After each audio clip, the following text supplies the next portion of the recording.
నమస్తే. విశాఖ జిల్లాలో మాజీ మంత్రి టీడీపీ నాయకుడు అయిన ఘంటా శ్రీనివాసరావు ఎంత పవర్ఫుల్ లీడరో అన్న సంగతి తెలిసింది. ఆయన ఏ రోజు ఎన్నికల్లో ఓటమి పాలు కాలేదు. ఒకసారి ఎంపీగా, 5 సార్లు ఎమ్మెల్యేగా, 2 సార్లు మంత్రిగా పనిచేసిన ఘంటా తన రాజకీయ జీవితంలో ఎన్నో ఎత్తులు చూశారు. ఆయన గెలిస్తే చాలు మంత్రి పదవి ఖాయం అన్న మాట ఉండేది. అలాంటిది ఈసారి మాత్రం అలా కుదరలేదు. 2024లో భీమునిపట్నం నుంచి ఎమ్మెల్యేగా ఘంటా గెలిచారు. ఆయన అంచనాలు తప్పకుండా టీడీపీ కూడా అధికారంలోకి వచ్చింది. కానీ ఘంటాకు ఛాన్స్ దక్కలేదు. జస్ట్ ఎమ్మెల్యేగా ఉండిపోయారు.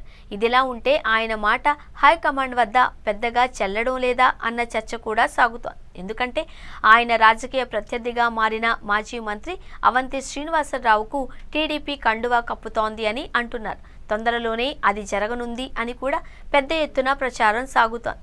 విశాఖ మేయర్ ఎన్నికల్లో కూటమి అభ్యర్థి గెలిచేందుకు, అవిశ్వాసం నెగ్గేందుకు ఒకే ఒక్క ఓటు తారక మంత్రంగా పనిచేసింది. ఆ ఓటే అవంతి కుమార్తె 6వ వార్డు కార్పొరేటర్ అయిన లక్ష్మీ ప్రియాంక.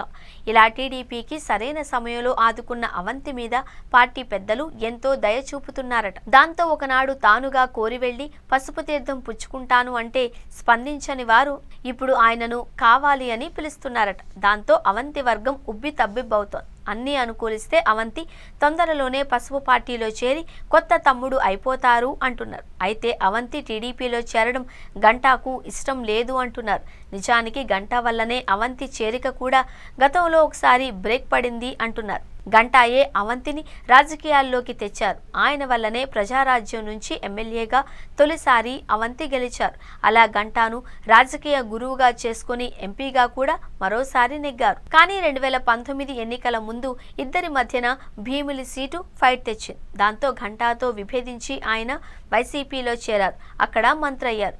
ఇక ఘంటా వైసీపీలోకి రావాలి అని చూసినప్పుడు అవంతి అక్కడ అడ్డు చక్రం వేశారు అంటారు. ఇలా ఇద్దరు ఒకరి పొడ మరొకరికి గిట్టకుండా 5-6 ఏళ్లుగా రాజకీయ సమరమే సాగిస్తున్నారు. అలాంటిది అవంతి టీడీపీలో చేరడానికి సిద్ధమవుతున్న వేళ ఘంటా వర్గం రియాక్షన్ వేరేగా ఉంటుంది అంటున్నారు. అయితే ఘంటాను జస్ట్ ఎమ్మెల్యేగా మాత్రమే చేసిన అధినాయకత్వం ఆయనకు పెద్దగా గిట్టని ఒకనాటి ప్రత్యర్థి అవంతిని పార్టీలోకి తీసుకొని రావడం ద్వారా ఏ రకమైన సందేశం ఇస్తున్నారు అన్నదే చర్చగా ఉందంట.